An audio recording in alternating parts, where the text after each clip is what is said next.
before we move on to something a little more challenging.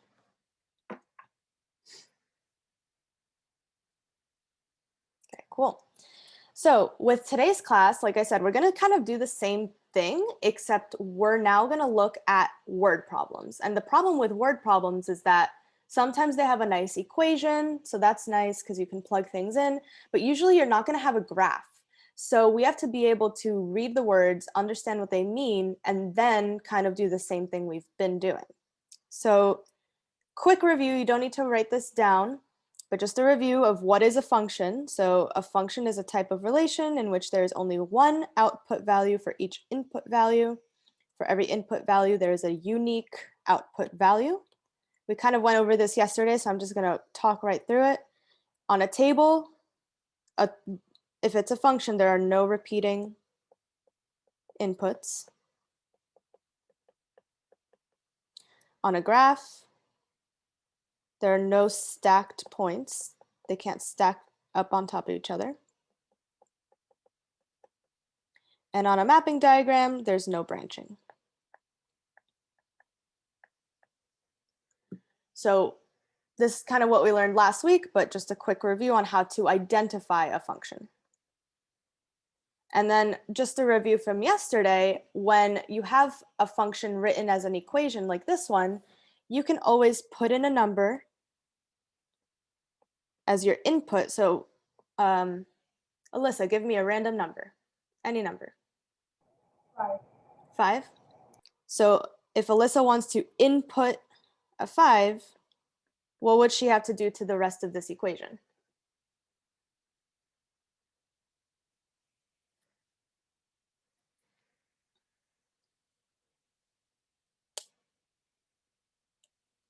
It's the review from yesterday. Who remembers? If I'm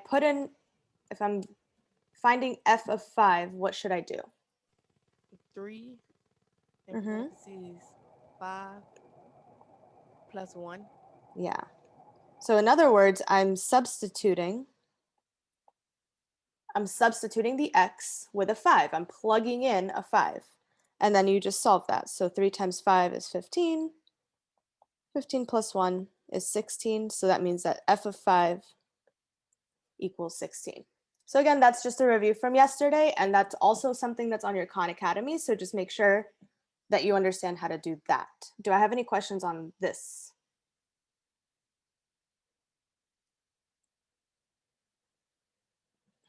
Okay, cool.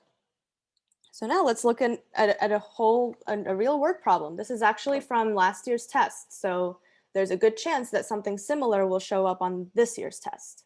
So could I have a volunteer read for us?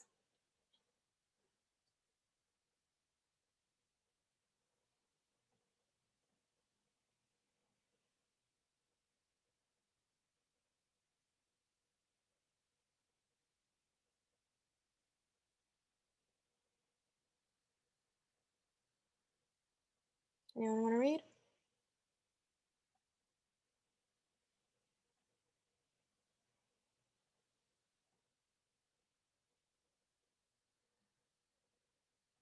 Y'all are sleepy this morning. Okay, I'm gonna read the first one, but there's a lot of word problems today, so y'all better wake up because we're gonna need some. I'm not gonna read everything. Okay. Mike and Krista rent a jet ski while on vacation. The rental cost is represented by the function C of h equals 50 plus 20h, where h is the number of hours of use and C of h is the total cost for h hours of use. How much does the jet ski cost if they use it for 4 hours? Okay, so this is the same type of problem that we've been doing. It's just that now it's a word problem, so it's a little bit more confusing. But remember, we're still doing the same kind of stuff. So would anyone like to guess or tell us what we should be doing?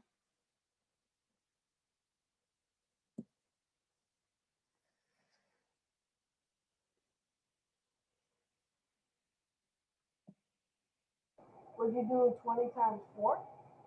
Yeah, so in other words, they're telling us that h, what does h represent? H represents the number of hours, right? So if they want to know how much it's going to cost for 4 hours, they're basically telling us, they're asking us, what is C of 4. They want us to show what is C of 4. So at this point, I want you guys to write this part down. You don't have to write the whole word problem, but just the part where we're solving it.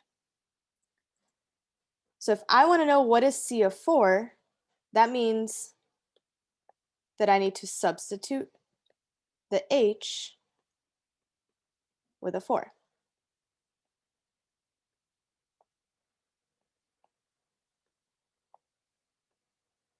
All I'm doing is I'm taking my original function equation and I'm replacing the H with a 4.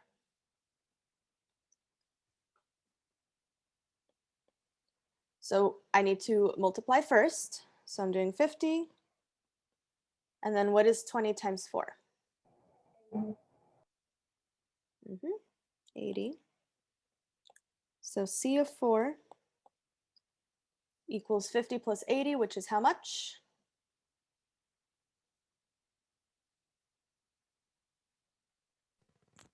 130. 130. So this means that the jet ski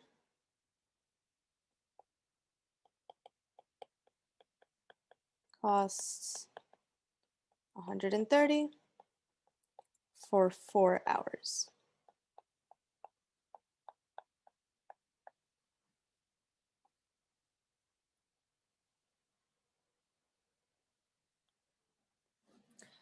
So notice we're not doing anything different. All we had to do was plug something in, just like we've been doing.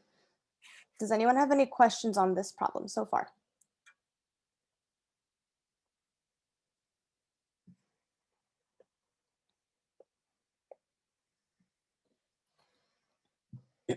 All right, take a couple more seconds to finish writing.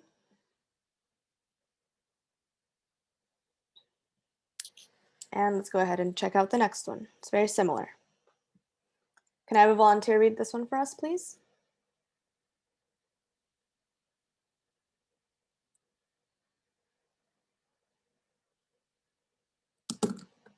The height, h, and feet of an object thrown upward from a height of 144 feet is a function of time, t in seconds.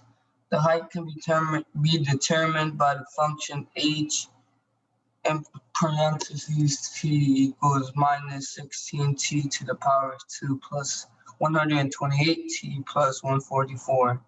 What is the height of an object at 3 seconds? Good. All right. So this function is a little bit longer, right? It's a little bit more complicated, but we're still doing the same thing. In this case, what does t represent? Seconds. Good. Time in seconds. And we're looking for how high is the object at 3 seconds. So what is it telling me to do? 3 times Replace t. the 2 with the 3. Good. We're basically going to find h of 3, which means I need to plug in a 3 for t. Now, there's 2 t's in there, so I'm going to have to plug in 3 twice. And remember how yesterday we had a negative symbol? And what do I do with that negative symbol? Every time I see a negative, do I just ignore it? You bring it down. Bring it down. So I have negative 16 times 3. Yes, please write this one down. Thank you for asking, Lauren. This part is really important to write down because when you're doing math, it's important to keep things organized and write everything down and not try to just do it in your head.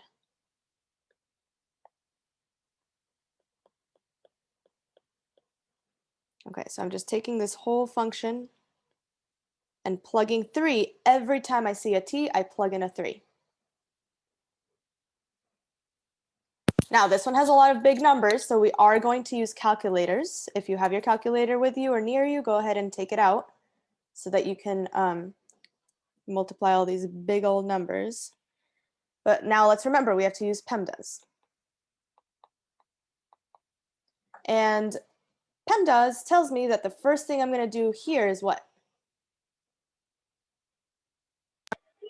Multiply the 6. Wait, Exponent. the Exponent. exponent. Yeah, the exponent.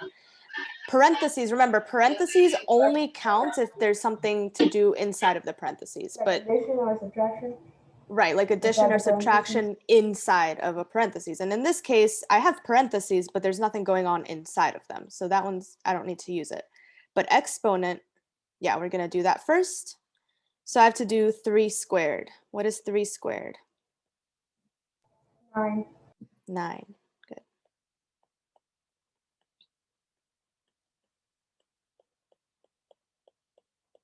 Okay, so 3 squared is 9. Now I can go ahead and I can do my multiplication.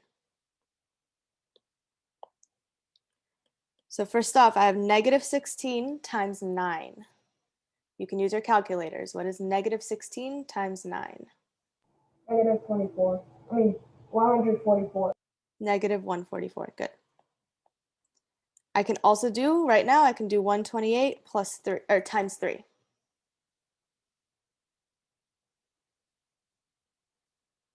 What is 128 times 3?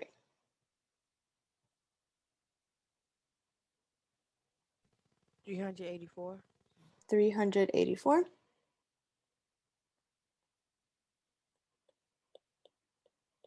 Plus 144. Cool, now I can add everything up together. And before I even do that, what do you guys notice that we might be able to eliminate or cancel out? Combine like terms, the 184 and the 144. Oh no, Yeah, you are onto something. So I have a negative 144 and a positive 144. And when I add those together, what happens? Turn to 0. they cross out. They cross out, they eliminate, they turn to 0. So I'm good with that. I don't even have to really do anything. My final answer is 384. So h of 3 equals 384. So after 3 seconds, this object is 384 feet in the air.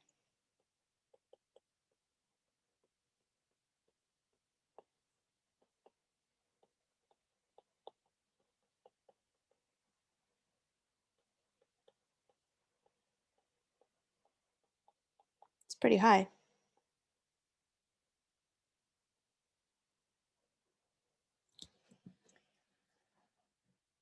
Okay, any questions so far on plugging in and evaluating functions by plugging in?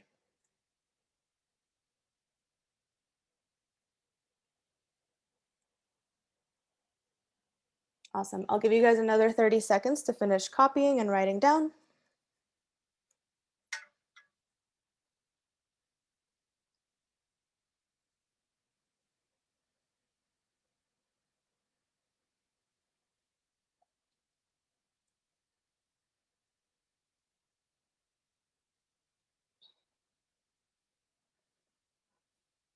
Okay, let's take a look at another. Here's another, it's very similar. This time I want you guys to try it on your own. And before you go and just go ahead and do it, I want you guys to just make sure you're reading things carefully because this one definitely has one slight little trick to it. So make sure that you're reading it carefully. Don't just go ahead and plug in random numbers. Take about, I'll give you guys 4 minutes to try this one on your own. 4 minutes, and I will go ahead and I'll read it out loud. So, in 1997, there were 31 laptop computers at Grove High School. Starting in 1998, the school bought 20 more laptop computers at the end of each year. The equation t equals 20x plus 31 can be used to determine t, the total number of laptop computers at the school, x years after 1997. What was the total number of laptop computers at Grove High School at the end of 2005?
All right, about 20 seconds remaining. Remember, you can always send me your answers in the chat if you feel like you have it or if you have a question about it.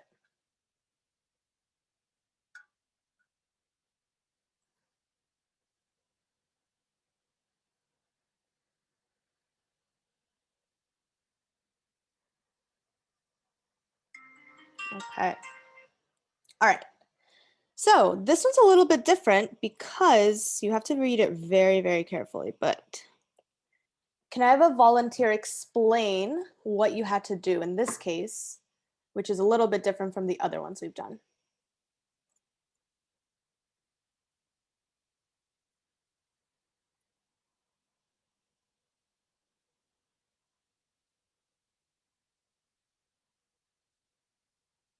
Anyone? I counted up the years. Okay. So it's asking what was the total of number of laptop computers at the end of 2005. So am I going to plug in 2005? No. No. Instead, what should I be plugging in?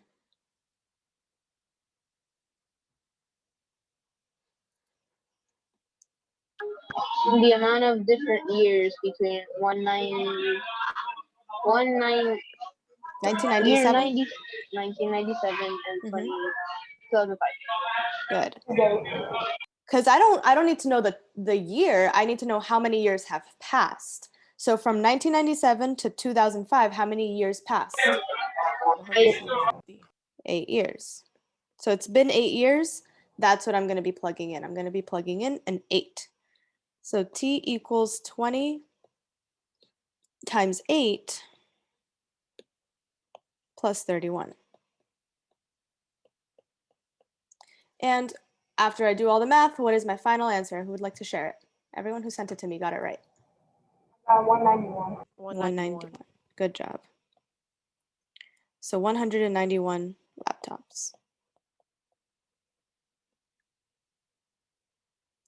Okay, that one's it required a little bit of extra thinking, but does anyone have any questions on this one?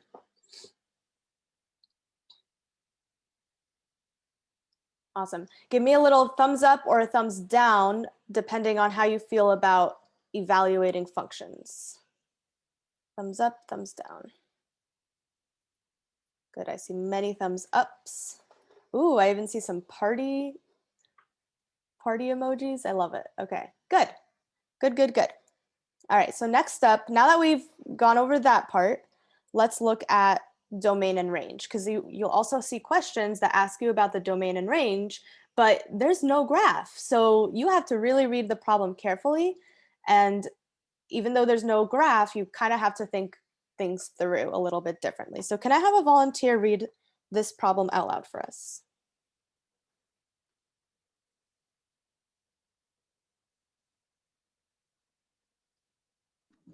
The number of miles a car can be driven depends on the number of gallons of gas in its tank. The function m equals 25 gallons G, yeah. models a situation in which a car gets 25 miles per gallon.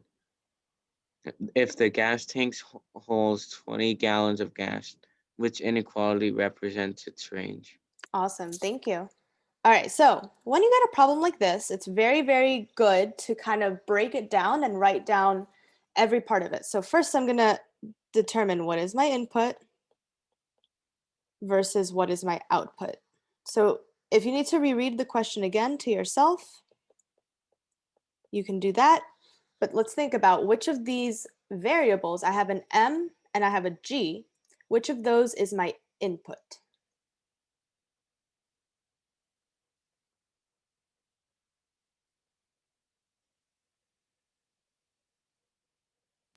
M.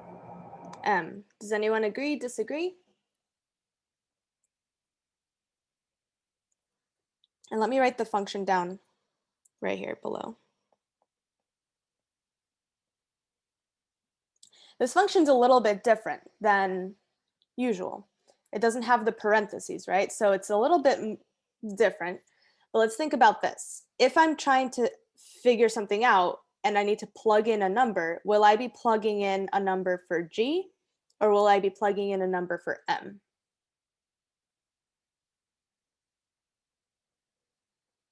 M. For M? Wait, no, G. Wait, no, G? G. G. G. Okay, G. All right, so let's look at really quickly the previous problem. What did I plug in here? Which variable did I replace?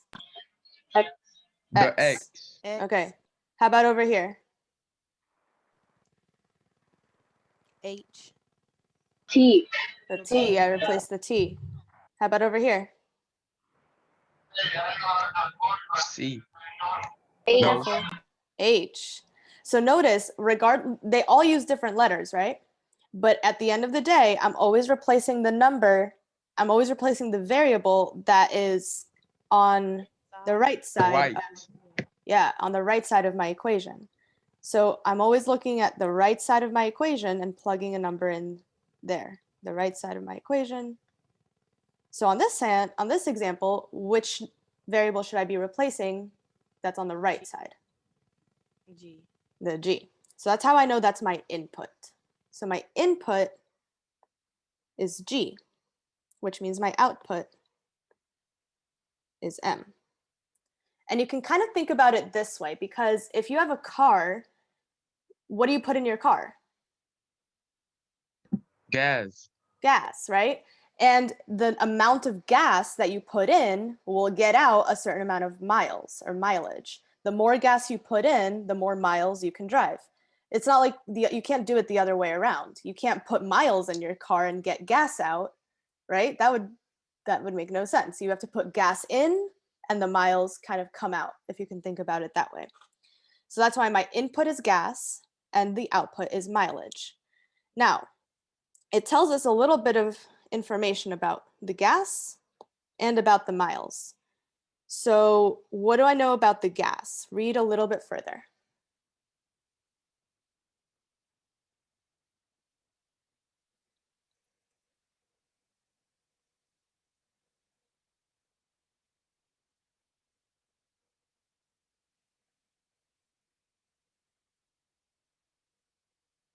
What information is it telling me about the amount of gas? Yeah, It says 25. it's I heard 25, and then I think someone else was Good. going to say 20. 20 yeah, at the 20. very end. Yeah, the gas tank holds 20 gallons. So that means, what's the lowest amount of gas I can have in my tank? 20. The lowest. 0. 0. I could be out of gas, right? I could have 0, but what's the highest amount that I could have? 20. 20.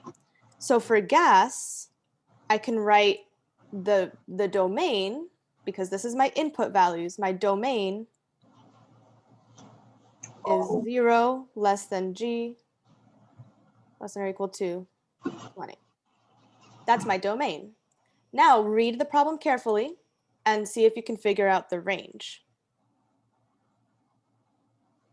Did we just do the multiplications? So I guess let's take it a little bit slower. What does it tell you about the mileage? There's 25. I think there's 25 miles per gallon. 25 miles per gallon. Okay, so what's the lowest amount of miles I can drive? 0. 0. 0. So I know it's going to start on 0. And you kind of can already see the answer choices, but let's figure out where they get that number. Because what's the greatest amount of miles I could drive with a 500. full tank? 500. And how did they get 500? 20 Multiply 25. times 25. Exactly, 20, because my whole gas tank holds 20 gallons. So if I have 20 gallons of gas in my car, if I have a full tank, that means I can do 25 miles for each gallon. So 25 times 20, that's how they got 500. So I know that my answer would be B. So with this type of problem, that's what you have to do. You have to read the problem carefully. You have to figure out all of the clues that it's giving you about the problem. And that's how we figure out the domain and range, because there's no graph. So I can't really look at a graph. I have to base everything on the words that I read. So at this point, we're going to do another example, but at this point, does anyone have any questions on how I got these numbers? No. How is G the input again? Okay, so G is the input because with input and output, especially like in a real world problem, you always have to think about which one is affecting the other. So for example, in a car, I put in gas and I can drive more miles, right? The more gas I can put in my car, the more miles I can drive. But you can't do that the other way around. Can you put miles into your car? No. And then get gas out on the other side? I wish you could do that because then I could get some free gas, but that's not how it works, right? You have to think about the direction of the relationship. Since I have to put gas in, that's my input. And what does my gas give me as my output? Mileage. Okay, I get it. Awesome. All right. So let's see. I have another one. Can I have a volunteer read this one for us?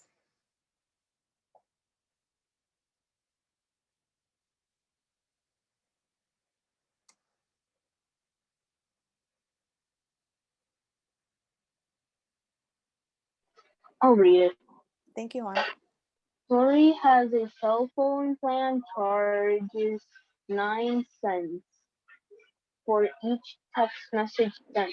Tori plans to spend no more than $40 per month on texting bill each month.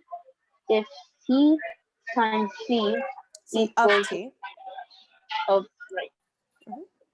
of T equals 9 cents times T represents the total number of texts that you sent each month. What is the domain of the function? Awesome. All right, so let's do the same thing we just did. We're going to start by writing down what is my input and what is my output. So based on the equation, you can do it based on the equation because this one is a normal function notation equation. So it already kind of tells you what is the input. Here's the input. T is the input, yeah. It's easy when it's written this way because you always know whatever's inside the parentheses, that's your input. So T is my input, and T represents what? Text messages. Number of text messages.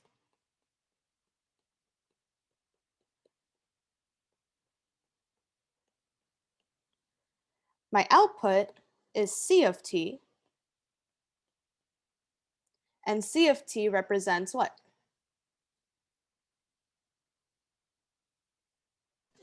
The number of texts you sent each month. Close.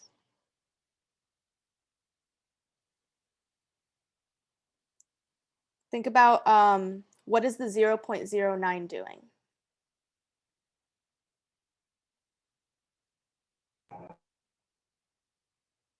She's paying 9 cents for each text messages. Right. So if that's the amount of money you spend per text message, the total, once you multiply it out, would be the cost of texts each month. But we're not really going to worry about the output because the question is asking us, we want to know what is the domain. So it's important to know what the output is, but in this case, we're not going to worry too much about it because we care more about the input. So let's think about this. If I'm paying for text messages, is the amount of text messages going to be whole numbers, fractions, or something else?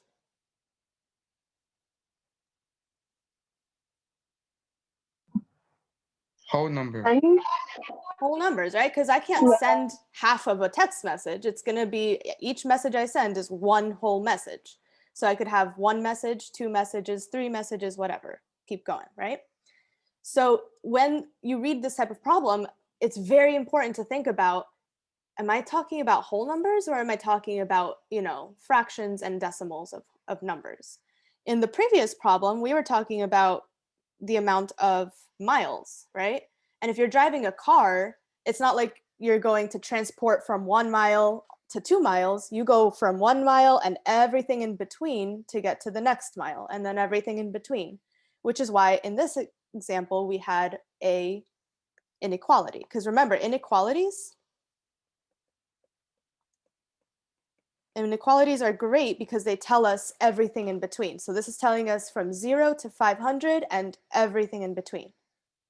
But in this case, since I'm only talking about whole numbers, I can't have an inequality because inequalities would mean everything in between. But with text messages, I can't have half a text message. I can't have decimals. So I have to distinguish it. I have to write it a little bit differently. So for this one, my domain, I'm going to list out all the numbers. So I would write 1, 2, 3, 4, and so on. I can also explain what my final number will be. So the greatest amount of text messages that she can send. We can figure that out because there's a little clue in the problem. So where can I highlight that gives me a clue about what's the most amount of text messages? $40 per month. So she wants to spend no more than $40 per month, which means that $40, if it's 9 cents for each text message, how can I figure out the total number of text messages? $40 divided by 9 cents. Yep, exactly. So I'm gonna take my calculator, and what's 40 divided by 0.09? It's about 444. So when I write my domain, I'm gonna write the first few, but instead of writing every single number from 1 to 444, I write my dot, dot, dot, and I end it on, 444. And then I close it out. And that is how I'm gonna write my domain for this example. So it's different only because text message are concrete whole numbers. You can't like go in between 1 and 2. So for this type of problem, that's why I have to list each number individually rather than make an inequality. It might be a little confusing, so if you guys have any questions, go ahead and ask them now, and I'd be happy to clarify.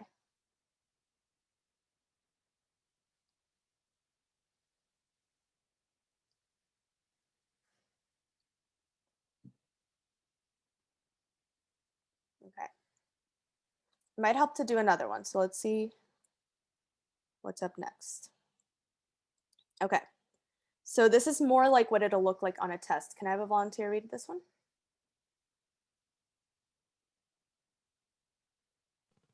Aaron wrote the function f(x) equals 20x minus 15. Find the amount of money he will make after washing x cars. Select all the values below that are in the domain of Aaron's function.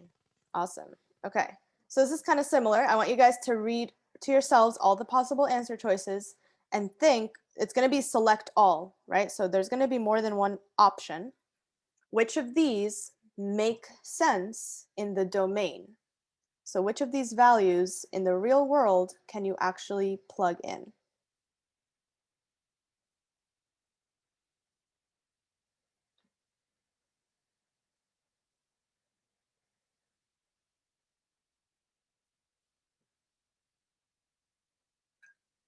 And you can send me your answers in the chat.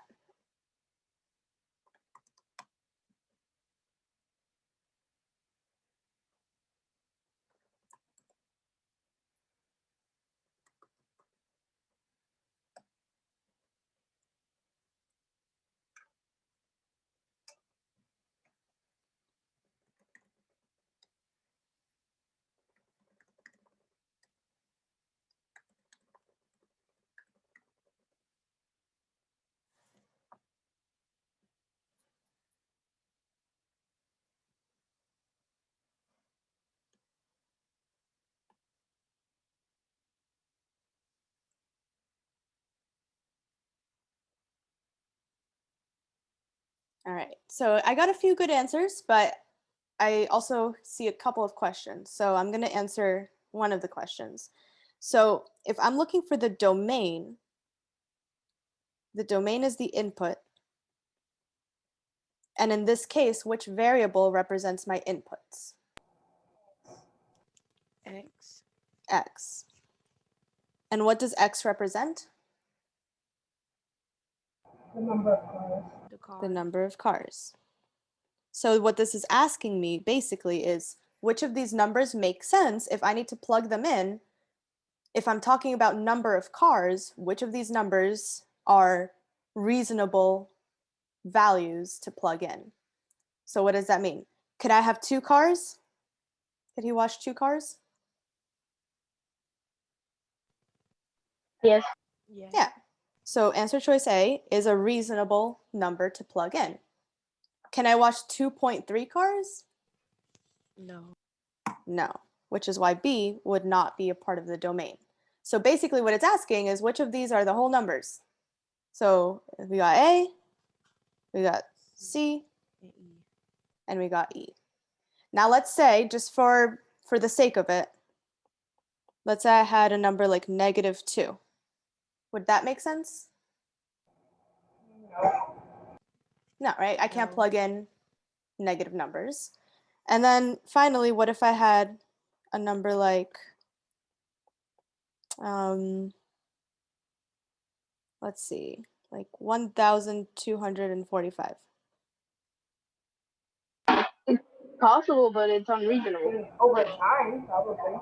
Right. Maybe we would need a little bit more context, right? Like, does he have a business? How long is he washing cars? Is it only one day or is it a month? You know. So that's always the type of things you have to be thinking. Like, I loved, I think what Juan said. He was like, it's possible, but it's not reasonable, right? And with math, a lot of times with word problems, you'll get an answer, and if your answer doesn't make sense, then you know you did something wrong. Like if you're talking about the number of chickens and your answer was like 4005.2, you're probably wrong and you should probably go back and check your work. So it's important to always be thinking about those things. Any questions on this one? No.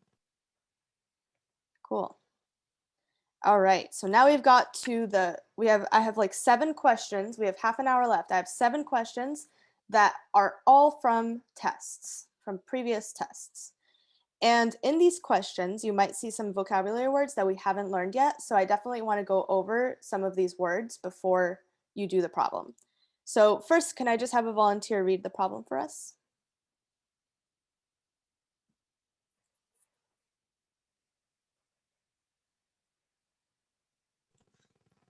Jack is buying a subscription to a magazine club. The function C equals 45 plus 3 and 7500ths M.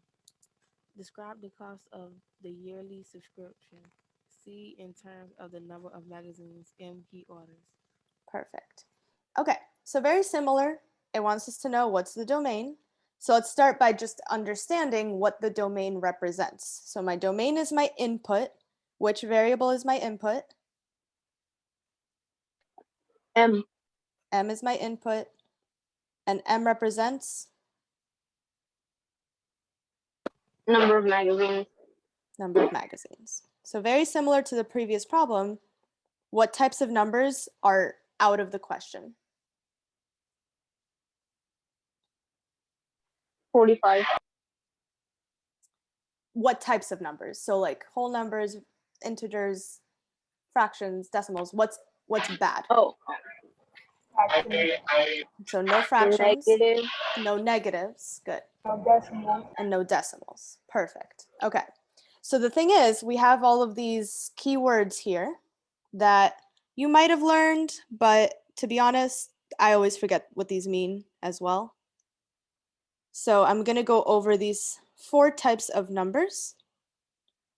And I want you guys to write down these definitions because I definitely think that they're going to bring this up on the test because they love to ask this question.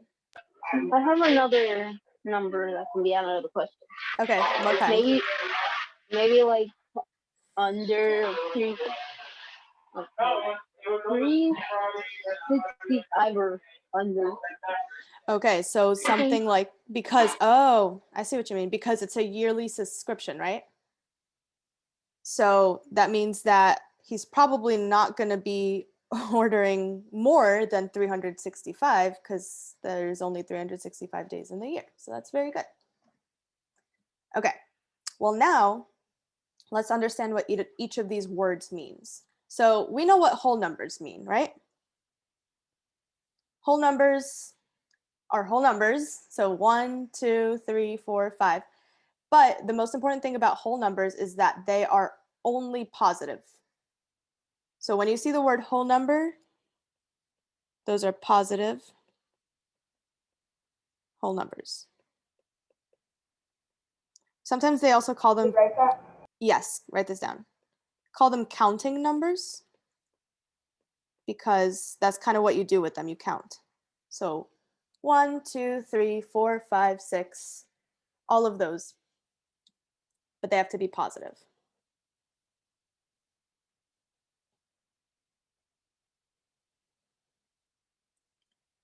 So whole numbers is the one that everybody kind of knows. Does anybody remember what integers are?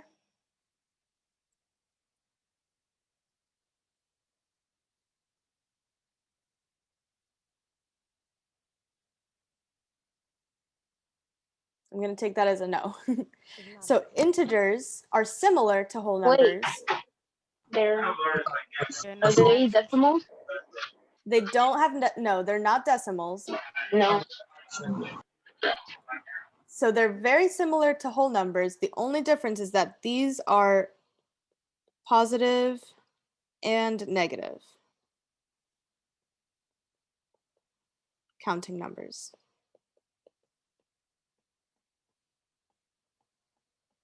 So there's still no fractions, no decimals, but with integers, it could be 1, 2, 3, 4, 5, but also -1, -2, -3, -4, -5. So they're whole numbers, but it's the positives and the negatives. And that's a very important distinction because in a problem like this one, that's going to make a big difference.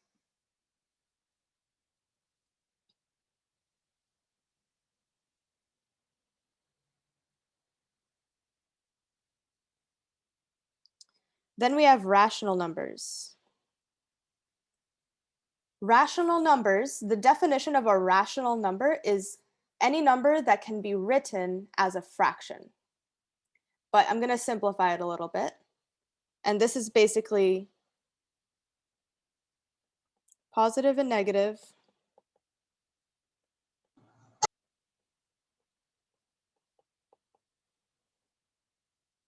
counting numbers, and decimals.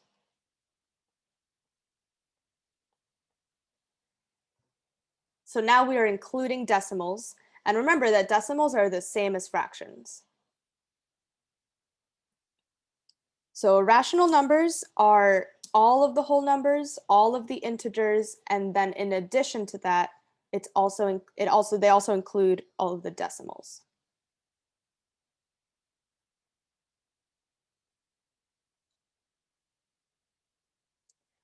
And then finally, all real numbers basically just means everything.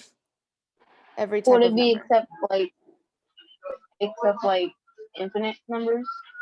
So it includes infinite numbers because infinite numbers are just really big numbers, I guess, if that makes sense. The thing with all real numbers, you'll learn this in algebra 2, but there is such a thing as imaginary numbers. I don't want y'all to get all confused about that right now, but yes, there are such things as imaginary numbers. So there's real numbers and then there's imaginary numbers. Would it be things like omega? That's not technically a number, is it? I think it's like, it is. I learned about it. You learned of it? I don't know. I actually don't know what that is. So if you can teach me someday, I could, yeah. yeah, let me know. But the only thing you got to think about right now is that all real numbers are basically just everything fractions, decimals, whole numbers, positives, negatives, just every type of number that you guys know about. So as you finish writing down these definitions, which of the answers is going to be our answer for this question? If the domain is magazines, which type of number would be appropriate? B. B. Whole numbers, because it has to be positive and it cannot be a fraction or a decimal.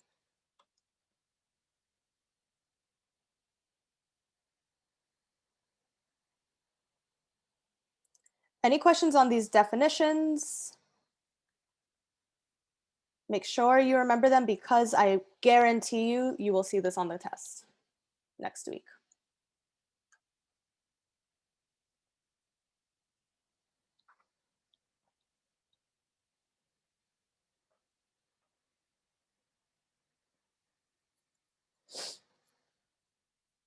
Okie dokes. Anybody need another second or two to copy?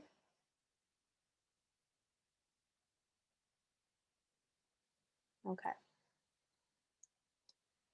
All right, so here's a challenging one. This one's a fun one, but I'm including it because I definitely know that sometimes you'll get a question on a test that just looks like a lot, like it's like stressful to even look at it. So it's important to understand how to break things down. So would anyone like to read this? Because I don't mind reading it myself. Okay, cool. All right, here we go. The speed of the wind is changing according to the function v of t equals negative t over 2 plus 30, where t equals time in minutes after 6 p.m. and v of t equals wind speed in miles per hour. Which statement best describes the meaning of the equation v of 20 minus v of 10 equals negative 5? So there's a lot going on here. Let's remember, yesterday we kind of did a problem like this where I took two values and I had to subtract them. We kind of did this yesterday. But in this case, now they're applying it to a real world situation. So we kind of have to break it down. So what I'm going to do is I'm going to break down each part of this. I want to know, what does v of 20 mean? I want to know, what does v of 10 mean? And then I want to know what it means when you subtract those two values. So let's take a look at starting off with v of 20. Is 20 the input or the output? Input. Input, good. And my input represents what? T. T. And T is time in minutes after 6 p.m. So if my input is 20, what time is this talking about? 6 p.m. Careful, you're close. So it's T is the time in minutes after 6 p.m.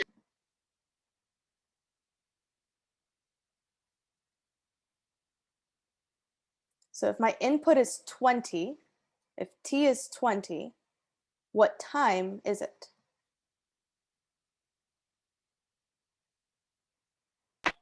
6:20. 6:20, exactly. Because T is the time in minutes after 6 p.m. So if T is 20, then it's been 20 minutes. That means that right now it is 6:20 p.m. What about V of 10?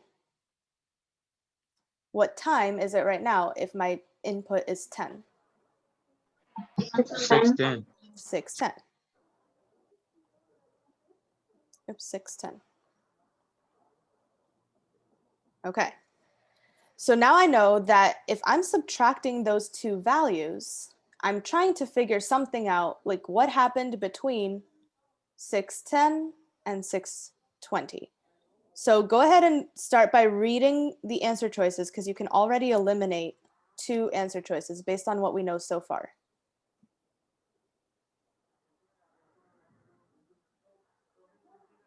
Which ones can I eliminate? A and D.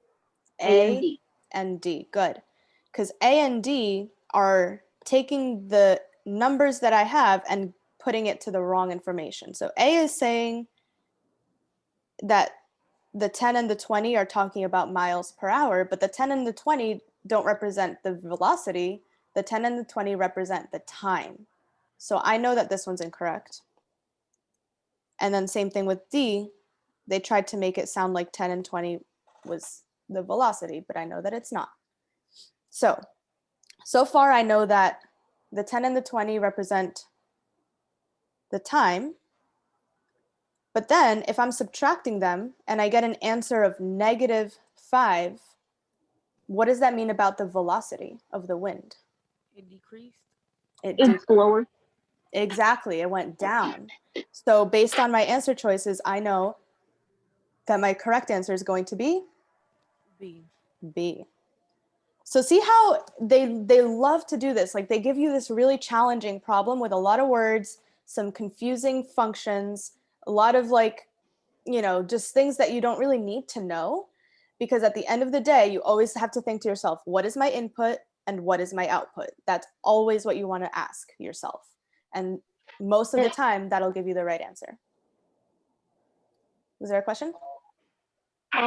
Also, A and B don't work because wind doesn't travel that fast most of the time.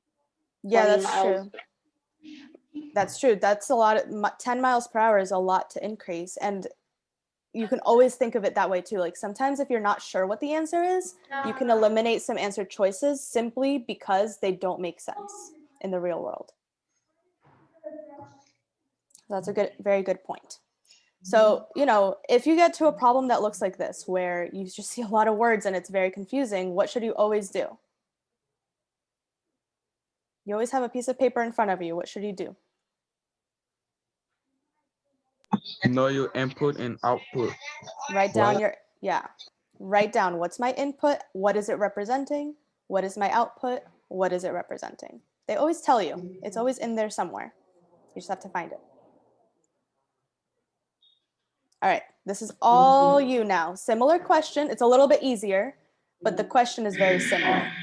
So go ahead and try this one on your own. I'll give you guys 4 minutes and you can send me your answers in the chat. Or actually, you know what? I'm gonna put a poll. Let me start a poll. Hold on. There you go. So take your time. You have 4 minutes. But after those 4 minutes, pick an answer.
Okay, about half of you have voted. There's about a minute left. So I have 7 votes in right now. I'm waiting on 6 more.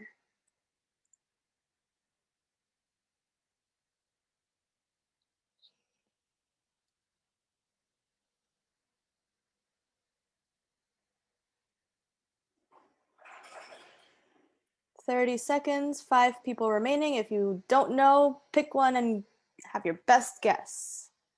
Always read the answers and think about, like David said, or no, Juan said in the previous problem, which ones don't make sense in the real world.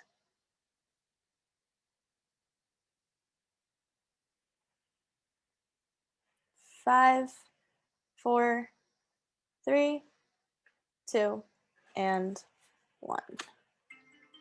Okay. Here we go. So answer choice B was the most popular answer. So let's check and see if it was correct. So I have a function. I'm going to write it a little bit bigger because I don't like how small they make it. In that statement, which number is my input, the 0 or the 400? 0. Good. You always know the input because it's in the parentheses. So that's my input, and the 400 is my output. Now, what is the input representing? Or which variable is the input? T. T. T. And what does T represent? Minutes after 8 a.m. The minutes after 8 a.m. So if my input is 0, that means I have had 0 minutes after 8 a.m. So what time is it? 8. 8 a.m. That's it. Because the input is 0, so 0 minutes have passed, which means it's 8 a.m. Based on that, I can already get the right answer. However, let's also explain the output. My output, what does that represent? The height that it already had. Well, The altitude in feet. So that means 400 represents 400 what?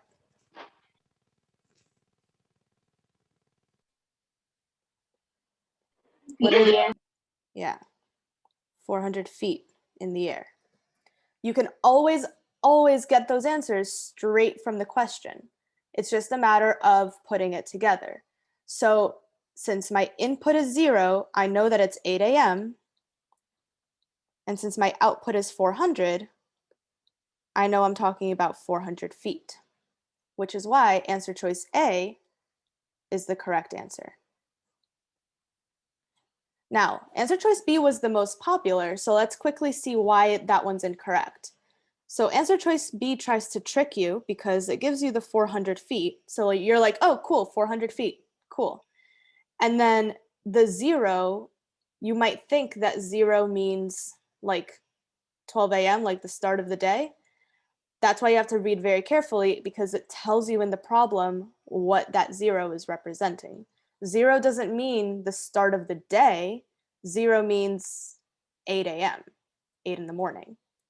So that's why it's very, very important to read that problem very, very carefully. Why would something like answer choice D maybe not make sense in the real world?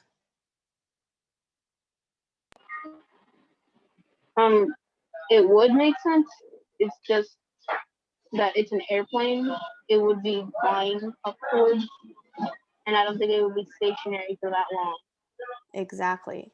So even though it could be possible, it's not necessarily, what was the word you used before? I really like the way you said it. It's possible, but it's not reasonable.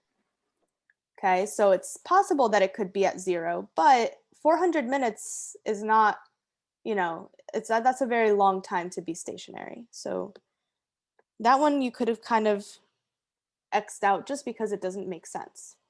And then C might have made sense, but it was confusing it because With C, they made 0 the output and 400 the input. So they flipped the numbers. So that's why that one was incorrect. So anybody have any questions on this one?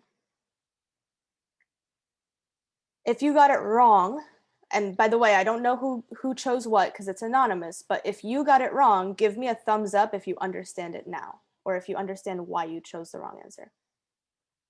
Good, Alyssa, Christopher, good, Lauren. See the 0 at first, that's why I picked You thought 0 meant 12 a.m. Yeah, that's a classic mistake. Okay, good. Yes. I'm glad. This means we're learning, and that is all that matters. I don't care if you make a mistake. Okay, I think this is the last one we will get to. Yes, because there's only 10 minutes left. Another long one, another one that they make it look like it's going to be super confusing, but then at the end of the day, it really is not. So I don't know if anyone would like to read. I don't mind reading, but if anyone wants to, let me know now.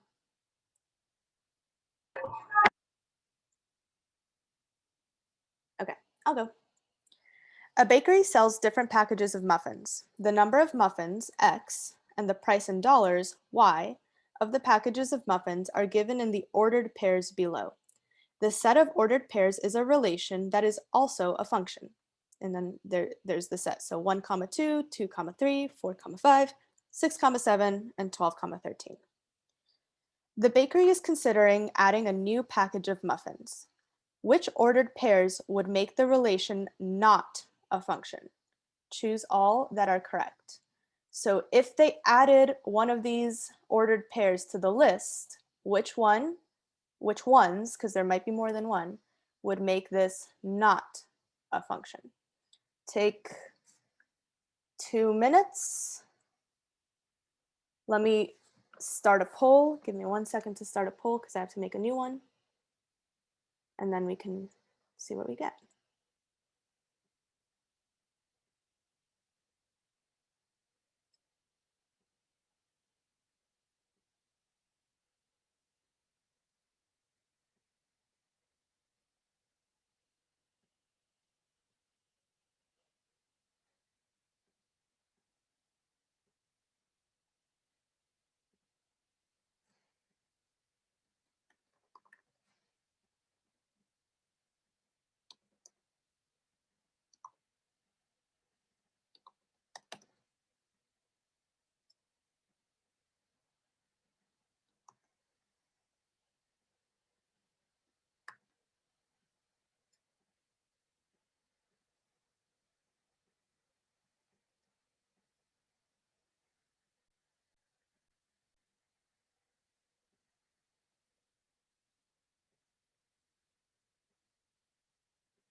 There we go.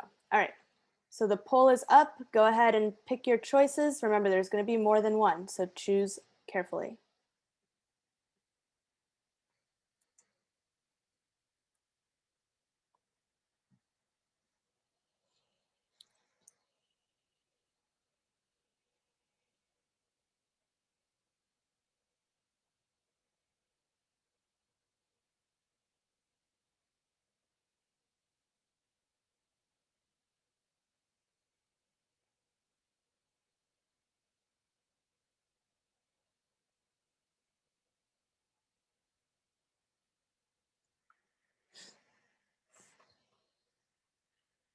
I'm going to add 15 seconds because I know that I started the poll a little bit late.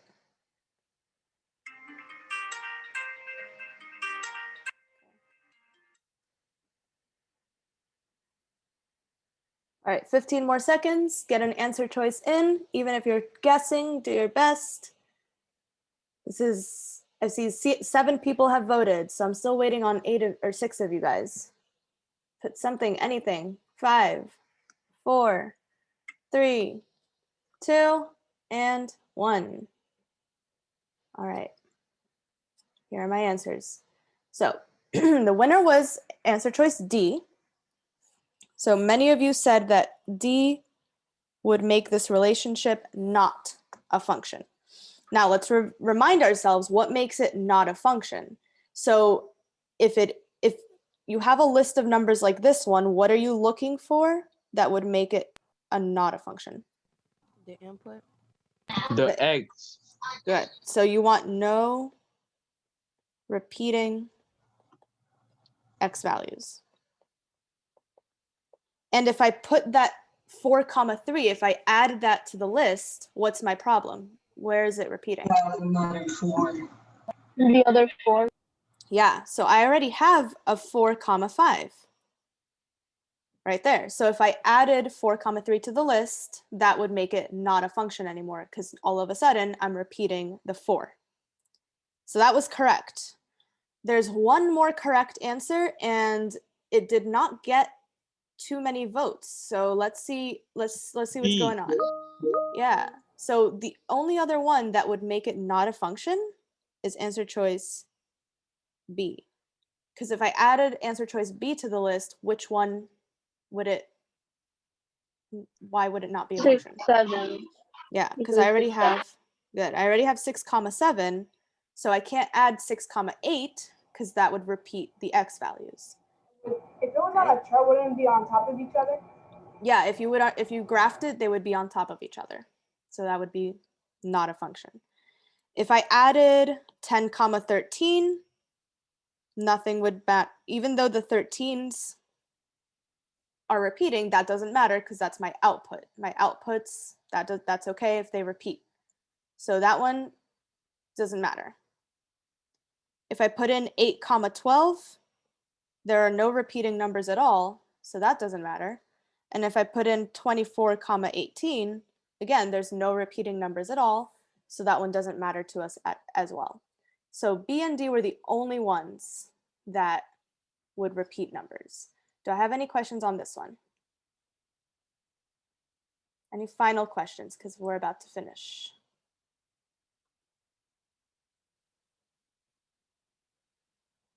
Cool. All right. So I'll probably give you these questions as bell ringers throughout the week so that we can keep reviewing. I made a mistake on this. Your homework's not due Friday. Your homework is due when? Wednesday.